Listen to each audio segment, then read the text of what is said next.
Stop thinking that.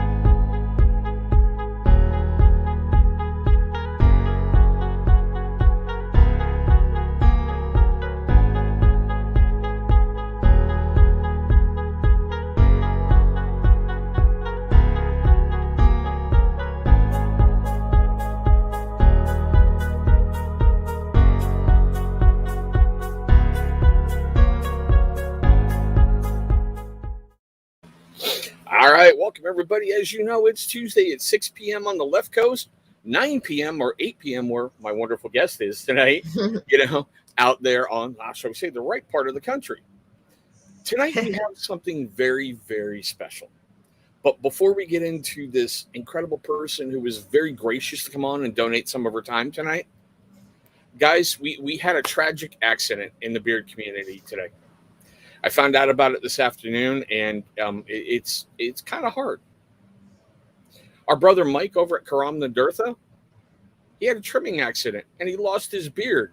So can we all have a moment of silence for that once glorious beard that he had? And then go make fun of him for looking like a 13-year-old little boy who just discovered what shaving is. But still, Mike, I told you I was going to do that. Now, before we get to her, we're going to go through the usual roll call. Caleb, nice to see you in here, buddy. And I told you I was going to get you on Instagram with that beardless picture. Told you. Daniel, you need to try his products. They're really good. Bill Rivers, how you doing? Doc P, how you doing? All right. Now, Nichole, I know you were a guest a little while ago when we had the Tasty Licks crew on. I will say it, and I'm probably going to catch flack for it. I think you're a big reason that show has had a huge success. I think that you've put a fire underneath both Andy and, Bearded Metal Chef and got him in going in a better direction. And Andy, Thanks. If you're watching, I'm being nice. I also wouldn't say it's all me. My brother is he's a really good go-getter. And once he has something that he wants, he's determined. But I think that my brother and I have become a really good team in the fact that wherever he's lacking, I pick up the slack and vice versa. And yeah, it's kind of funny that we're working together. I think we've always kind of wanted to do something together. So when he said he was starting this, I was like, well, this is what I do for a living. So let me come in and help you. And so I think both of us combined, and of course, James too has added so much to that. Podcast. Yeah, I mean, they're a great, how can I put it, a great dichotomy. And this is not about tasty looks, guys. So we're going to get off them here in a moment. Oh, that sounded bad. But still, they're just great how they balance each other out. But it seems like you've brought that fire and that passion in there. And yeah, but it's funny how you mention that. So I got ahead of myself. Why don't you tell everyone about you and kind of what you do for a living? Yeah, so I am a music publicist. And most people don't understand what that means. So basically, I am the reason that if you're reading a magazine or a newspaper or a blog online, typically a publicist works for a client and we pitch to journalists all day to get them to write about our artists. And so if you see one of those articles, it's mostly because I reached out to them. I secured the story and then we evolved the story. And then they wrote it, interviewed the band or artist, and that's kind of how it comes together. So that is my job. For me, the only thing I really know about PR specialists, have you ever seen the movie Jersey Girl? I haven't, actually. Ben Affleck, Jennifer Lopez were... I am the worst, I'll tell you, I'm the worst rom-com watcher ever. So if that's what it is, I probably didn't see it. Yeah, well... In a way, but the whole thing is Ben Affleck is a PR guy who lost everything because he trashed Will Smith. Oh, that's funny. Okay. So it's really funny how everything I know about PR is basically you guys make, I don't know how to say this, spoiled babies look really good when they do something really dumb. That can be part, that's definitely part of our job, yeah. I would say. A moment, going downstairs. Okay. Sorry, that's. I was also wanting to know what time mommy was coming. Very soon, baby. How cute. You can have her. Oh, we do have a question for you already. Yeah, I was like, do you work regionally or nationally? Do you specialize on a music style or do you work with everything? So I do. I mean, are you regional? So regional to me is usually like within a state and then that's it. National is like all the US. So do you mean like all over the world or just US? Basically, I'll say I just kind of work US. I can dabble in Europe and Canada, but and a little bit Mexico. But mostly for the most part, I just do US. Yeah. And that's one of the things I think is really cool is you're based out of a real hotbed of music creativity right there in Nashville. Yeah, I guess Doc is saying US. Yes, yeah. So yeah, I do US press. I mean, so I started doing press, or I started working in the music industry in Los Angeles. I moved to Nashville 3 years ago. I don't really work country. I have worked a couple of country artists. For the most part, I work Americana, rock, pop, some guitar players, kind of all over the board. Like I have 70s legacy artists that I work with, all the way down to like bands that no one know who they are yet. So that's my genre explanation. In a way, it doesn't surprise me because knowing that house you grew up in with your dad and mom, like you guys have said, being that heavy into music, it almost seemed like a perfect transition for you because they were building you this knowledge base of everything, you know? Yes. And of course, there's always got to be somebody. You're alive out there. Yeah. And Bearded North is curious. She said, what about deathcore? Do you work? What about deathcore? No. But I did work for a heavy metal record label. That was the first place I ever worked in music, actually. It was called Cement Shoes Records. It is no longer a record label. But we had like Il Nino, which is who most people know. That's kind of like what I know is heavy in the heaviest I've worked with, I should say. That's cool. So I know that's a weird career field to get into, that you're writing about somebody else's life and writing about somebody else's accomplishments. What made you get into that? I mean, so it's really funny actually, because it's not like it was a job that I knew even existed. But it makes a lot of sense for me. So in the fact that like growing up, I was considered a social butterfly. Like all my teachers were annoyed with me because I just talked a lot. And then I have also like really, really loved music my whole life. And so I would go home and listen to the radio and then just like tape every song I wanted, got to know as much as I could about the band. I'd like call the radio station and be like, who's this band playing? Tell me their story. So it kind of like, and then I'd go to school and tell everyone about these artists that I loved. So I feel like kind of makes sense that I'm a publicist. But the way I got into it is my best friend worked at Jay Leno and she knew all the publicists. And when I lost my job working at a label, she asked around to see if anyone was hiring. And that's how I started doing PR full time. Nice. Now I'm going to pick on Caleb. See what happens when you're away for a while, buddy? You got to up the game. That's all I'm saying. Thanks. I feel like someone asked another question too, but never mind. Yes. No, we're caught up on questions. It's just Iron Wings going, he got mad, so he had to go work out some anger in a punching bag, which is a good idea, buddy. Really good idea. It is, yeah. Okay, so, God, this is going to sound so awful, but I'm trying to figure out a family way to say this. Sure. I know we joked around in the green room, but have you ever gotten to a point with a client where you're like, please stop screwing up. I don't want you to mention any names.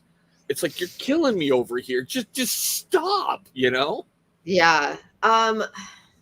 So I don't typically work with clients who like I would need. Well, I shouldn't say that. I've worked with some, but for the most part, I don't typically work with clients who I'm afraid are going to be like TMZ, like in TMZ. there are pre-recorded interviews. So sometimes I go to those, and if a band says something that I'm like, no, you can't say, then I do that. In the back end, I'm like, mm-mm. And then the journalist has to take it off, or, they just start it all over again. So that is my job, but yeah. Gary, Thursday. That's when we're dropping that one, is Thursday. And is it a beard? Yeah, it's a beard thing. So Doc's saying, yes, he wants to get you in for his brother. He's a great artist, That's awesome. Yeah. Anyone who is interested in like working with me or has questions or that kind of thing, you can reach me at Nichole@getgoodpr.com. I can write it in something, but I'm also on your Instagram. Yeah. And that's the other thing is like, I am like a teacher. My parents are teachers. It kind of just like came with me, but I'm not technically a teacher in the school system. But I like teaching people things. So if anyone needs teaching, meaning like if you have questions about music industry stuff, you can reach out to me. Yeah. So how much control do you have over what's being put out there about your clients? I mean, I have all the control. I've always wondered, Yeah. So, I mean, well, usually the artist and I will decide like what is going to be shared with the public. And then I write about it. I pitch it to journalists, and then journalists will be like, yep, I like this story. I want to interview your client. Then they interview the client, and then they write it up. And sometimes they send it to me before it's approved. And sometimes they just don't. Sometimes they just put it up. Actually, for the most part, they just kind of put it up. And sometimes you're disappointed by what they've written, not in a bad way, just like maybe grammar, or it's not as like meaty as you'd want it to be. But that's far and few. Do you ever sit in on those interviews and be like, nope, don't answer that? Like an attorney going, my client refuses to answer, Yeah, I mean, I used to do that a lot in the beginning when I was a publicist. I don't do it as much anymore. I don't have to do it as much anymore, but definitely if there's a client that we're like worried, might say something, then yes, we will hop on the phone with them. Or Zoom call now, Yeah. So everyone wants to Zoom. I mean, I don't know why. Yeah. And I've been mulling this over all day. It's almost like you follow these guys around. You're like, nope, I'll take that beer. Nope, you're not going to say that. No, don't do that. Illegal narcotic. Nope, don't do this. I feel like that might be more like acting, like actresses and stuff, because music industry is kind of different. Like they're, for the most part, not country maybe, but for the most part, they're kind of just like, you have this exception of you can just be whatever you want to be because you're a musician. So you have to be a little careful sometimes, but like if I hear a story of like some musician like going crazy on like say Broadway in Nashville, I'm like, ooh, I'm glad I'm not their publicist. That's what I say in my head. Because that's when you have to deal with TMZ. That's when you have to like try and be like, no, my client's a good person, when really they said maybe something terrible, So for the most part, though, we usually just say no comment, and then that's it. See, that's just kind of interesting because it's, God, how can I put it? I know with some of the things I've said, I wish I had someone like you on a YouTube side where I can just go, like, I'm an idiot. Can I just give you the shot collar now when I'm live? And you're like, no. Yeah, I mean, there's a lot of times too, like I might be like texting someone like, can you back up on that? Can we not say that anymore? I think I've had interviews where the bands were like, oh, my publicist right now is telling me I can't say what I'm saying, so we'll switch the subject. But it's like live and going, and I'm like, oh. Like hand signals, people. You don't know the hand signals. Okay. I've had that. Gary, I have to give you credit. Yes, you did. But I'm not going to put the shot collar on you and let me try that again. I am not going to let you put a shot collar on me and control the remote. Nope. Not happening, bro. Okay. Have you ever gotten to a point like I touched on earlier with clients when they're doing live interviews where you're just like in the background? What? No. Yes. Yeah. So, yeah, I've had a couple of times where it was like a live radio interview and I'm like, stop. And then they like just kept going. And I'm like, okay, you know, but there are, if it's like a larger artist, like I did a really fun one when I was beginning PR. I did a band called OK Go, and they're fantastic, really sweet guys. And we went to like a People magazine interview, and it was like right before they were switching labels, so they weren't allowed to talk about the label. And Okay. then yeah, there was just a lot of stuff they couldn't talk about because they hadn't released it yet, like to the public in a format. And so yeah, they kept just being like, Nichole, can we say this? And I'd be like, hot skip, you know, or like skip. Have you ever pulled the plug on an interview, just walked in and been like, yeah, we're done? No. No. I feel like that, the thing is about interviews and stuff, they're vetted before they happen. So it's not like I'm going to throw my client into something that he has no idea what's happening, or that I don't know that that journalist isn't nice, or he's going to ask questions I'm not going to like, you know, like I just know who these people are and how they're going to treat my clients. And if they ever treated them bad to a point where I had to like pull it, or either side, like, I probably wouldn't be working with them. But it doesn't really happen that way too much. Well, like if you ever see that in TV, I feel like they're doing it for drama. Well, you see, and that's the worst part is I've never really gotten to speak to a publicist outside of you. Yeah. You know, and you see all this stuff on TV, like the little spastic guy in the background, like yelling and screaming, no, what that? You know, throwing papers in the air and like, oh. Yeah. You know, so when your clients are going to an interview, do you do like a deep dive on the reporter and be like, all right, let's find out everything I can find out about you? And no, not really. Just like, it's mostly like, what kind of interviews have they done? What do they look like? Will my artist actually enjoy this interview?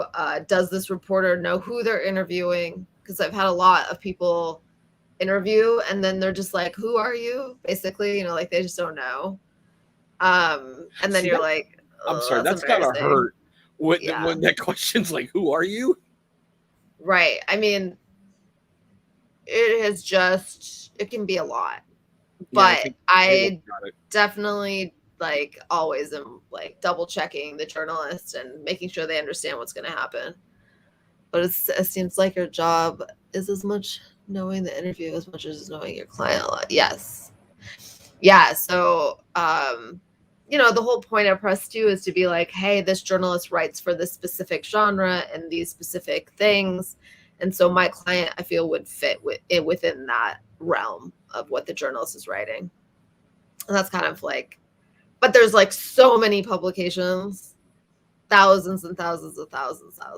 So like, and people writing for those publications. So it's, you know, time consuming.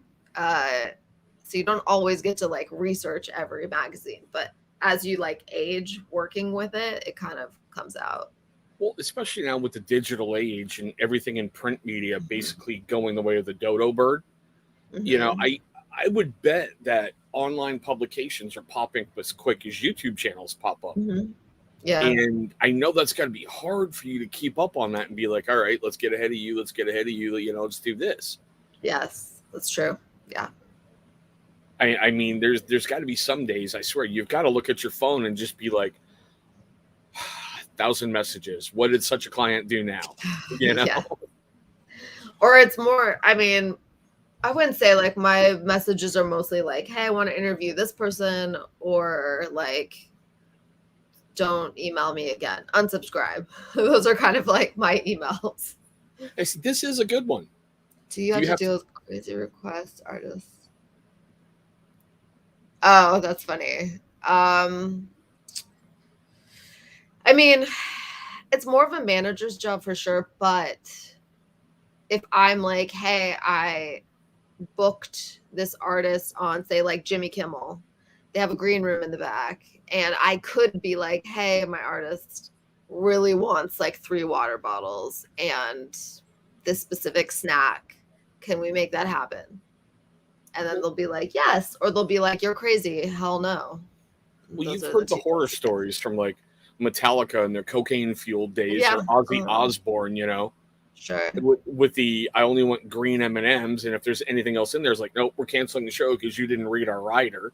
Yeah. So, I mean, I'm trying to think if I've dealt with that. I have not dealt with that, but I do know clients who have previously been on like firms that I've worked for and have been very like drama queenish, which I should say, maybe it's not the right term for it, but just like very, yeah, just like it's a musician. I mean, they're like actors. Yeah. They get a lot of money and live in a different world than everybody else does. So, it's true. drama They get free queenish, everything. I get it. And I mean, being a YouTuber, you want to talk drama queen? I want everyone watching me. I want all the likes. I want all the view time. I want everything, you know? Right. Yeah. Yeah. It's a good thing I don't want everything because I'm like, whatever, sure. I think that, you know, I think you said this earlier, is like artists are just a little different. And if you give them certain love and compassion and whatever, then yeah, they're gonna like be used to that, I guess, you know? Like they get free everything. They're like, you know, because it's branding. So they're like, hey, if this artist buys M&M's, branding for M&M, you know, so. Oh yeah, it's free I think they advertising. get you, to have, yeah. like Bono holding up, you know, look, sparkling water right here, you know? Yes, yeah. What we got Worked here? with Brad Pays. This is actually a concert once. Total Brad. Yeah, see, so thankfully I don't see that part because Publicists, it's usually like I'll get invited to their show and I'll get to watch the show, but I can be backstage with them too, but I don't have to be like, you know, blah blah blah needs water, go get it, you know. Usually it's the manager. Sometimes that has been said to me, like, hey, Nichole, can you help out and go get this artist this? And I'd be like, sure. But typically speaking, yeah, publicists don't have to do that, thankfully. Okay, with all the weird stories you hear about backstage at certain concerts, isn't Yeah. that like a publicist nightmare to be back there? You're like, oh, I'm going to hear about that in the morning. Oh, in 9 months, we're going to be talking about it, you know? I mean, typically backstage, like, people don't really talk, like, don't really tell. I don't know. If you do, it's like you're wanting something out of it, but I don't like it's kind of it's funny. I don't feel like most artists are like that. So I think like the stories you guys hear maybe are small and few between. Although I do know, I feel like the Brad Paisleys of the world definitely that could be something. Oh, here's a good one. Oh, that's funny. Yes, of course. Yes, all the time. So I will ask, how do you overcome that? If you're like, you seriously sound like a cat scratching on a chalkboard, how am I going to promote you, you know? Well, thankfully it's not because like I personally chose them. It's usually because a firm that I work for, not one currently, but like a firm in the past that I've worked for needed money. And so they're like, yeah, we'll take it. You know, we'll take this client, even though we know it's going to be a hard sell. That publicist just like really didn't care, you know? And do you let your clients know it's like, I don't like your music, but I'm going to bust my tail for you? No, I mean, also the other thing about PR is it's also like formatic. That's the word, very formulated. So, if I have somebody who I don't fully like, it doesn't resonate with me fully, I still know how to do press. So I can still write a story about them. I can still, you know, pitch them to certain publications that I think they would be good for. So it's not like, it's not like, oh, this sucks and they're terrible and I can't do this. Although technically you should work with the clients that you want to work with because you will be more excited about them. Okay, so you keep talking about firms. Are you currently employed by a firm, or is it like your own? Yeah. So I have two. So I have two things. Like one is that I work with a firm out of Los Angeles called Jensen Communications, and love them. And so yeah, I'm working with them, and then I also, because I freelance, I work by myself as well. And I'm doing more like with that part, I'm doing like more consulting than I am PR, because I feel like if you want PR, it's not cheap, first of all, and then second of all, like probably want to be with a big have like a big company behind you, Okay. instead of just like me doing it myself through my own company. Without spoiling anything, because I don't know, and I'm just firing something out there. Have you Sure. had any inclinations of starting your own firm?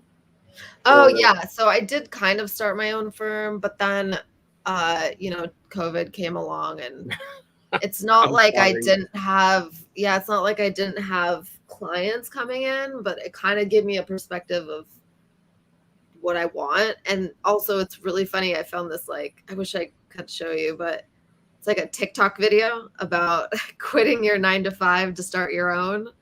And it's like, you don't realize that you're like quitting something that's 9 to 5. And then when you have your own company, it's 24 hours a day. 24/7, 365. And Yeah. and you're your own marketer, you're my own publicist, I'm my own, like, photographer, everything. Like it's just a lot. So I'm like, I would rather work with a firm.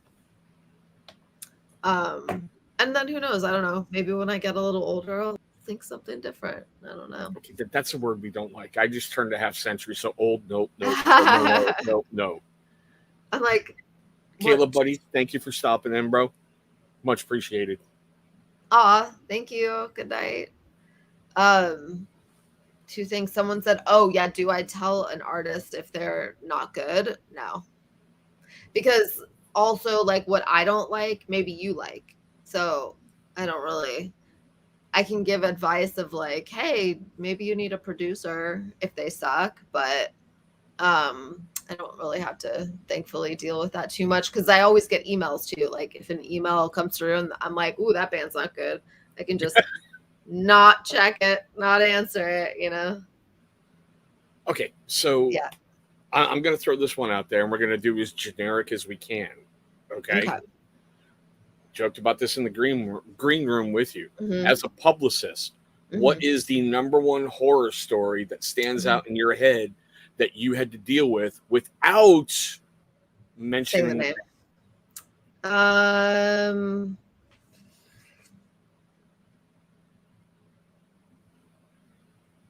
I mean, honestly, the worst thing I've had to deal with is other coworkers. And that sounds terrible, but I guess maybe not even coworkers is the right word, but like bosses. Okay.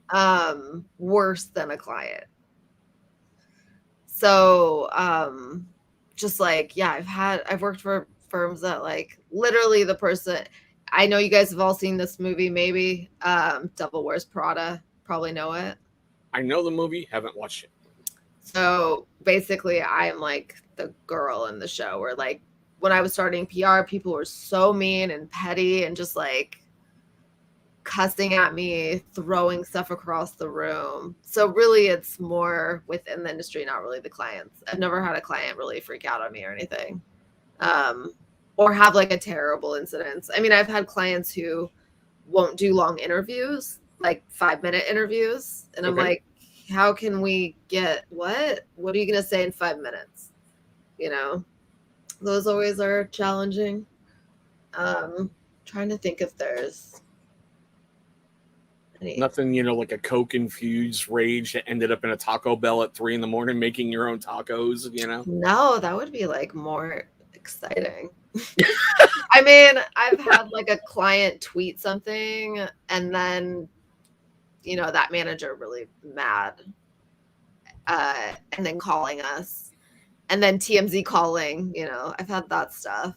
I've also had to deal with death, where like I had to kind of write a press release about someone who died, and that's crazy. Got another one for you. Standpoint is Travis. Oh, this is actually an interesting one. I mean,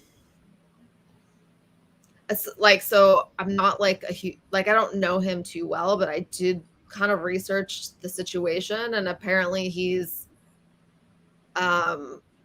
like he gets people riled up right at his concerts, and there's like, is that It's just me something like responding to that? somebody. Oh, okay. So I feel like, I mean, that's a hard one because it's also a different industry. So, like, if he was in the pop world, that would be a different story. I think that I don't think he's finished per se, but I definitely think he's going to have to figure out a way to apologize. And I don't know what that looks like. If you can tell, like, if I was his publicist, I'd be like, oh my gosh, I don't even know how to do this yet. How are we going to draft this press release? Okay, but that's a good thing, because I wanted to touch on this and I wasn't sure how to do it. So, Doc, thank you for the assist. Yeah. Is there a point where you, as a publicist, and your clients do something absolutely just brain dead, and they have to come out and be like, I am so sorry I did that. I cannot believe that this happened. I am so ashamed of myself, because it all sounds like it's monotone and it's robotic. How do you, as a publicist, get in that head and be like, dude, do you like your money? Do you like your house? Do you like this? I know. You know? I know. Well, in some publicists, I think, because like we also work super close with our clients, so I think sometimes we can have those discussions, but I'm not sure. It depends on, first of all, who hired you, if it's a label or not. And it's just a hard one to be like, hey, we work every day. Why would you do something like this? Because now I'm going to have to like dig you out of this hole. And you've got to figure out how we're going to dig you out of this hole. Love you, Doc. Seriously, I do, bro. Yeah, but it's like when you see everybody doing these things. Yeah. And it's like, how did you not know that was just, huh? Yeah, like there's the guy here in Nashville who I can't remember his name, country singer, young. It's okay, no names, no names. He kept like saying terrible things, and then people would like video him, or he'd come home like totally wasted, and they're like videoing him. And at some point, you can't say sorry all the time, you know? Yeah. So I forget what like the rest of the story happening was, but I just remember thinking, oof, that publicist is going through a lot, especially it was like snowing, and I don't know. It was a lot. Do you ever have empathy for other publicists when you see this stuff going up and you're like, oh, sorry. Oh God, it sucks to be you, but you know. Yes. And it's funny because, you know, like I'm a music publicist, but there's so many different publicists out there, like political ones. I'm like, oh, that job seems intense. Like if my job's intense, that's like 1,000 times more intense than I can even imagine. So yeah, no, you know, I'll deal with the random weird, you know, client who wants to do something crazy over like a political thing. That would be intense. Thank you. Just watching the news and you watch some of these statements. Yeah. Like, what? Huh? Yeah. All right. Now we're going to switch into another topic, and we're going to kind of move it like this one. Okay. How do you de-stress from those days when you come home? Because there's got to be a point. It's like, my phone hasn't rang in 5 hours, no emails, no texts. I may go home and try to be myself, you know? How do you shut that down and be like, okay, work Nichole is gone. Now we have home Nichole. Yeah, that's the sad thing is work Nichole never really goes away. But I have learned to compartmentalize like my job with my fun. So like I will have fun, and then I'll be like, oh, let me look at my phone really fast. Oh no, something's going on. And then I'm back, you know. It's kind of how it works. Or like I have to step away, take a call at 9 at night, you know. That stuff happens. Not always though, but it does happen. Yeah, but that's got to be frustrating after you've had this really long day of putting out fires, you put your head on the pillow and you hear that, and you're like, what now? You know, it's like Yeah. a minute after midnight. What? Uh-huh. Yeah. Well, I don't answer those calls. I'm like, yeah, they can wait till the morning. But I will wake up to a ton of emails that I'm like, oh gosh, it's like 7 o'clock and I have 500 emails, you know? Yeah, it stresses out. I would say like my de-stressing would just be going out to dinners with my husband and having a drink here or there. And then just like waiting for the like weekend to do something fun. I like my husband and I travel a lot because I'm like, we got to do something fun. We have to do something fun. If I'm going to work all week and go crazy, let's do it, you know? Looking forward to it, Bobby. Next week, we're going to jail. That's all I'm going to say. Bobby works in Department of Corrections. Oh, no way. So Shaky up here was the first guy I got to interview in Department of Corrections in Georgia. And Bobby works there. Cool. So I was like, we need a different perspective from different areas. And here we go. Oof, that's a rough one. They're both terrible. Oh, dear Lord. I know. You just stumped me. You won. You won the prize. I don't know what it is.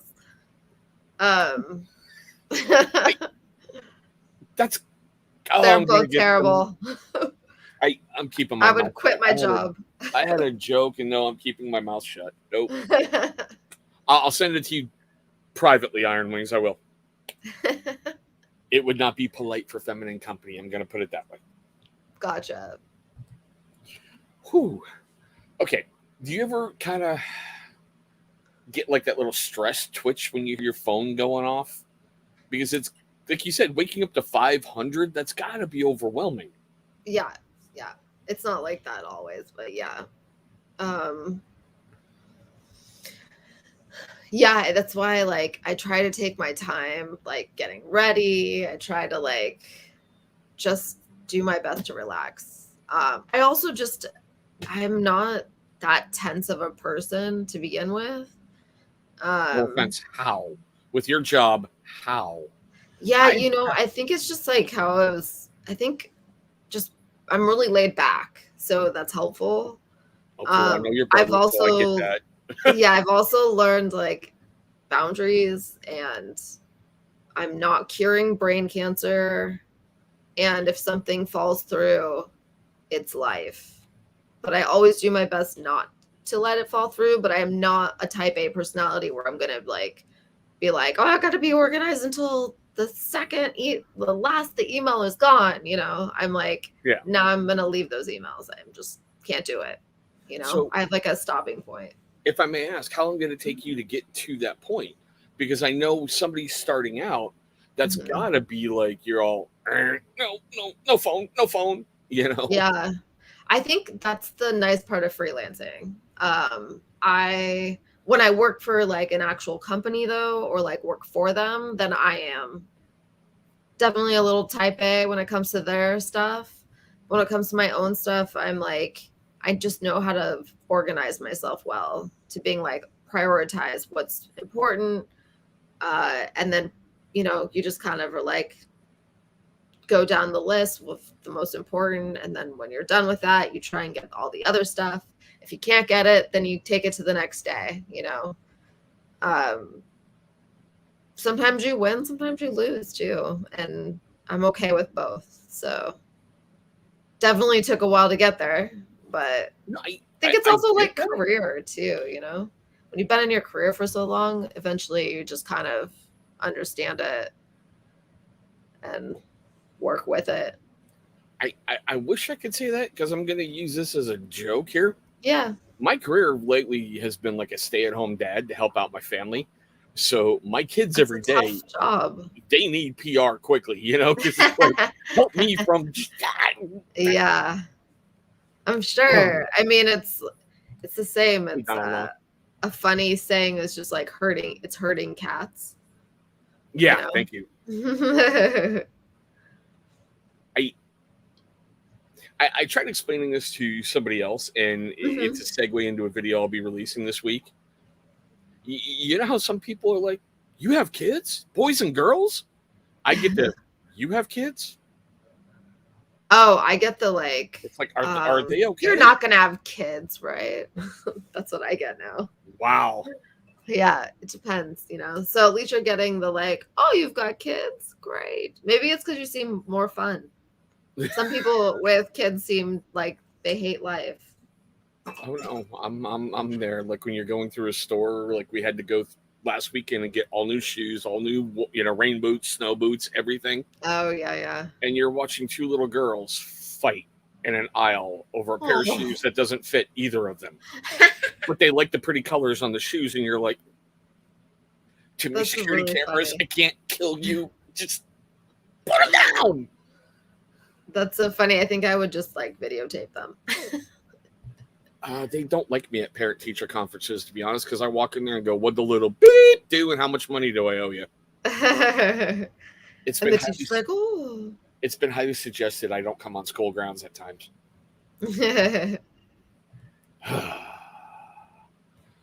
Okay. I have too many kids. Yeah, him with kids, that scares me, but still. All right, so let's get a little more into your fun part, because we're coming up on that point where I told you I'm only going to keep you for an hour. But what do you do for fun on your off time? Travel. I like outdoorsy things, so I like to kayak and camp. I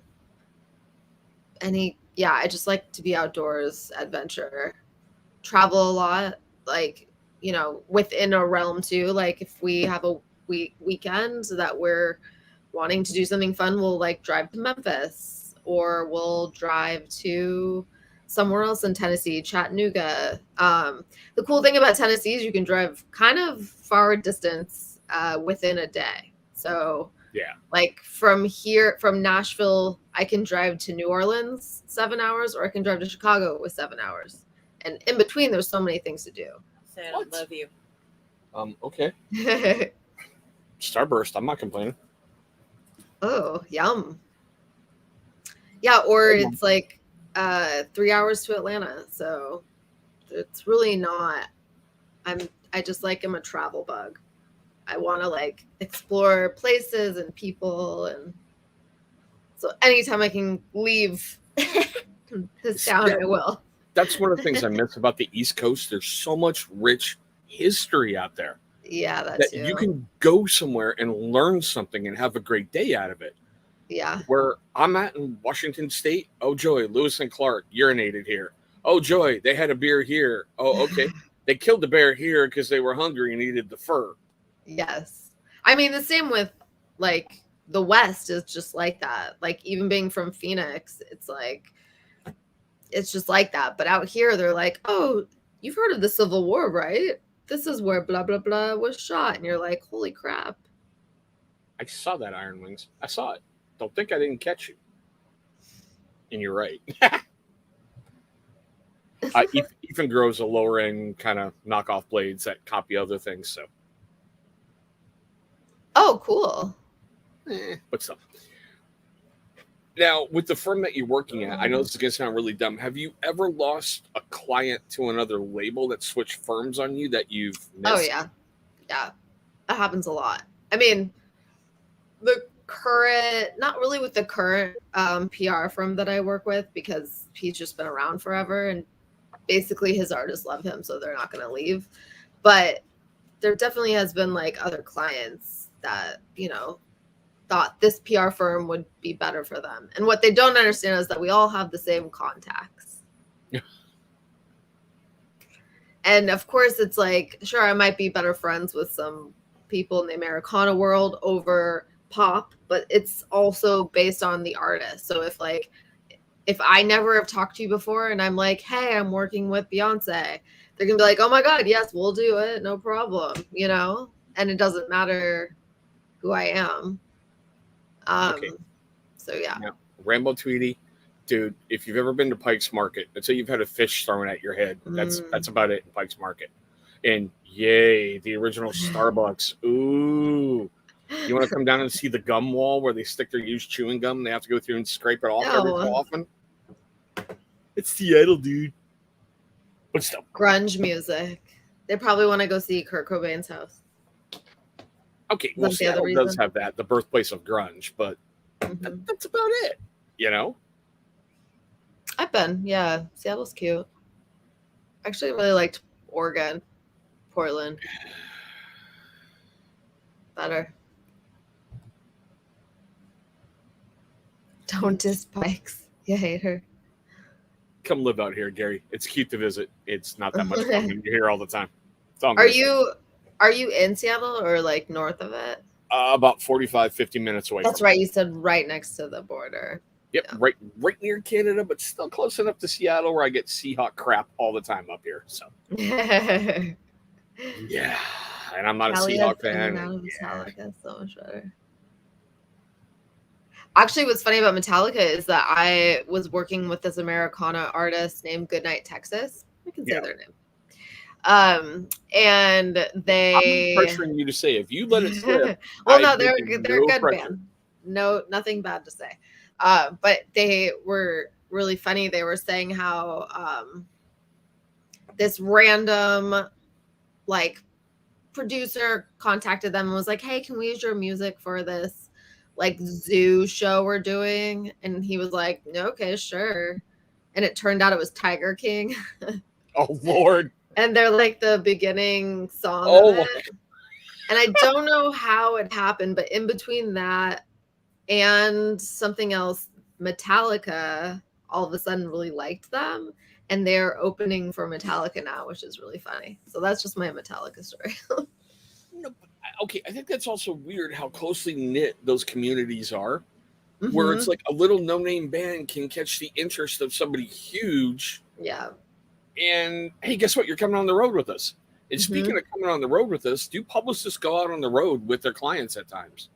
No, they used to back in the day, but not anymore. And they used to do it because of tour press. So there's like two different things. There's press and tour press. Tour press is regional within your state. So if you're like have a show, a concert that you're going to go see and you read about it in the newspaper, that's tour press. So, and then national, of course, is just like national press, like everything else. Now I'm kind of blanking on the question. Sorry, I lost my train of thought. I said, do publicists go out on tour? Yeah. So back in the day, they would have to travel to go to like radio shows or the radio station or like the newspaper. And they're like, "Hey, he's in town. Please write about him." You know, so that's why they used to tour. But because of, you know, modern technology of computers, they don't have to do that. The only time that we will go out like with an artist is like if they're doing 2 days worth of interviews, in-person interviews with like big publications. Then we like will fly out wherever they are and take them to those interviews. Expense accounts are your friend. Yeah. Yeah. Labels. They've got them. Nice. All right. So we're coming up on the hour mark. I guess one of the questions I've been dodging all night. Yeah. What would you say is your greatest success as a publicist? My greatest success. Because if you think about it, if you do your job right, we don't know it. Yeah, that's true. Like the reason I love my job is like I can be the person who breaks an artist, like makes their career. Yeah. It used to happen more 10 years ago than it does now. But I feel like the more press they get and the more people know about them, like it makes me feel happy that I was able to help them achieve their dream. So that's my thing that I love about it. Or that is like my biggest accomplishment is just artists that have blown up after we were all working with them. You know, that's cool. Do you ever get any of those, like, you know, tour swag from artists? So like, we love you so much. Yeah, I have a bunch of tour stuff. Yeah. I saw that smile. So. I'm like, do I have any around me? I keep a lot of my stuff. She's like, Mama needs a new wing on the house. Oh, look, you know. Oh yeah, no, we don't get stuff like that, but we do get treated well. Like, you know, if we go to a show, they usually do like a shout out to us, or in a publication, they'll thank us, or so that stuff is nice. Yeah. Okay, now I will phrase it like this. So we had the positive, flip it around with the negative. What's your greatest mess up? Oh, let's see. I mean, I think like the thing about press is it's so deadline oriented. And if you're not getting something by the time like the album comes out or the single comes out, then it's like it's just a feeling of dread. It's like you don't feel like you were able to be successful. And I think that's the dreaded part about it, you know? Like I have had a couple of things just like I wasn't able to get them anything, you know, and they've spent money and it sucks. It's a hard, you know, it's hard to be like, hey, I work for you 24/7. I didn't get you anything. Pay me, you know. Pay me. So those kind of things. Yeah, that's the thing that is not fun. Okay, so what advice would you give to somebody who's looking to come into the PR field? I mean, what would you tell that brand new person who's like, I want to work for you, you know? Oh, yeah, I know. Just like make sure you have good boundaries is all. Like you can get taken advantage so fast, and then you know you're going to upset yourself and no one else cares anyway. So like you just have to set your own boundaries and figure out your own niche. You also have to start from the bottom up. You don't just like all of a sudden become a publicist. You have to start, you know, junior publicist, and sometimes it doesn't pay well. And it should, but it doesn't. But yeah, I would just say boundaries. And also like mental health, have good mental health, have a good therapist, you know, something to help you. That is like the best advice I think I've ever heard right there, because I think everybody should have, you know, a therapist, that's somebody they can talk to. Even if you're like just not trained, but like that close personal friend that you can sit down and go, I have to unload. I got a data dump for a moment. And they'll be like, all right, shoot. Yes. You know? Yes. Yeah. Yeah. You definitely need somebody. I'm my best friend. Every time we get together, we're like, oh my God, this is what happened with the industry in my day. And she says the same thing, you know? Nice. The movie Jerry Maguire comes to mind. Which part? Part where he's like, show me the money. Why can I see you doing that on a phone? That's all I can say. Mama needs to be paid. Okay, so we're coming up to that point. So I'm going to go through the usual stuff I do here at the end. Okay. First of all, I want to thank you for coming on. Yeah, thanks for having me. It's been an amazing little hour. I mean, it flew right by. Yeah. I've learned an awful lot about an industry I knew that much about. Because, like I said, my whole knowledge was that one movie.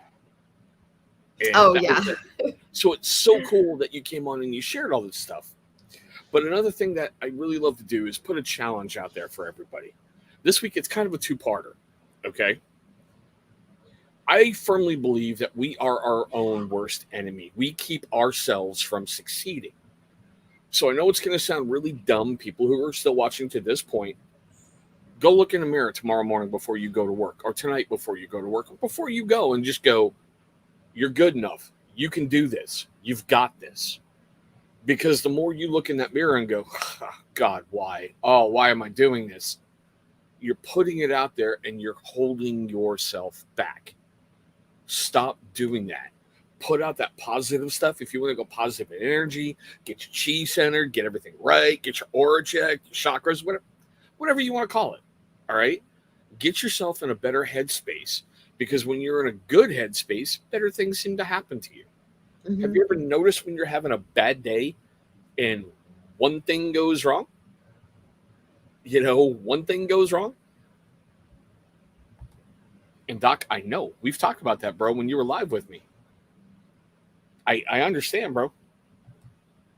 I mean, like today, here's a great example. pouring down rain. The better half took the kids to school. I went, hey, can you stop by McDonald's on the way home? Sure, what do you want? Chicken biscuits, please. I got chicken McGriddles. McDonald's screwed up and gave me McGriddles instead of biscuits. So did that really affect my day? Nope. I went, ooh, I got the more expensive one at a lesser price. Fat boy comfort food. But the second part of this challenge is real simple. And I say it all the time, guys. Call 3 people this week. 3. 3 that you don't talk to a lot. And just go, how are you? You never know how that's going to change somebody's day. You never know. And when you say, how are you, have courage to listen. Now, like when you were on before, Nichole, I'm going to turn it over to you. Is there anything you want to add to this? Anything you want to throw out there? No, it's funny. I remember you said that last time and I was like, that's fantastic. And actually I did call 3 people. And it does work. Plus it's good for your own mental health, because why aren't you calling those people? There might be some other reason, but I would agree with what you say. And I think like there's always somebody out there who wants to listen and to help too. Sweet. Yeah. Okay. Now, usually I'll talk about what I've got coming up, but is there anything you may want to put out there? Promote any band in your area that, you're working with? Or whatever, give anyone a shout out. Take a couple moments and get it out there. Okay. So first of all, as you know, I book for Tasty Licks. If you want to be on the show, email me. The other thing is that I am working with a bunch of bands right now, and you can follow me on Instagram. It's Good Nichole, and also Nicoleo2828. But I post a lot about my bands there. There's 2 artists I'm working with in Nashville right now. One is called South for Winter. They're amazing folk, indie rock folk. And then kind of like a Mumford & Sons, but I think a lot better. And then I work for an artist named Backhand, no vowels, and they are like progressive rock, indie rock. And then I don't know where you guys are located, but there's a fantastic ukulele player. His name's Jake Shimabukuro, and he is touring the U.S. And he's somebody I'm doing tour press for, and he's also like one of the most amazing people ever, and not just talented but friendly. Yeah. So also just go to the Instagram. I'll have it all there. Nice. Now for me, guys, tomorrow you're going to catch a very interesting rant. I don't know how you guys are going to perceive that, but it's pretty heartfelt what I'm talking about. Thursday, I do have to point this out. I know it's Veterans Day. I'm having a product launch on my channel in celebration of veterans. It is a veteran-inspired beard product line. Seeing how I'm a vet, I came up with it, and the company loved it. They wanted to do something cool with that. I went, hey, how about a live feed on Thursday? They were like, yes, yes, yes. I'm going to put this out there now. There's going to be a giveaway that night. There's going to be multiple discount codes that night. There's going to be possibly 2 special people joining me on that feed. And I will put it out there. If we meet a certain challenge, I will do the Packy One Chip Challenge, either that night or in a very future live feed. So I am ready to suffer for you guys for that project. That's all I'm going to say. I'm old, taking that 1 chip, maybe my last chip. You never know. But with that fun stuff, Nichole, thank you so much for your time. Please don't go anywhere. I want to talk to you about something like we did last time. Okay. And guys, I look forward to seeing you all in our very next video. My new video will drop tomorrow morning around the usual time. Thanks for watching this one, everybody. We're going to hit that little outro video. So we'll see you soon. Guys, thank you so much for the time you just gave me. I hope you enjoyed our guest tonight, if we had one, and yes, I'm pre-recording this, or that you might have enjoyed an open mic night or whatever the heck just happened. We're going to try to do these every single Tuesday at 6 p.m. Pacific, 9 p.m. Eastern, and whatever you guys are in between and around the world. Next week, we should have another amazing guest or something really cool for you to watch. Thanks so much for watching all this stuff, guys, and we'll see you in our next one.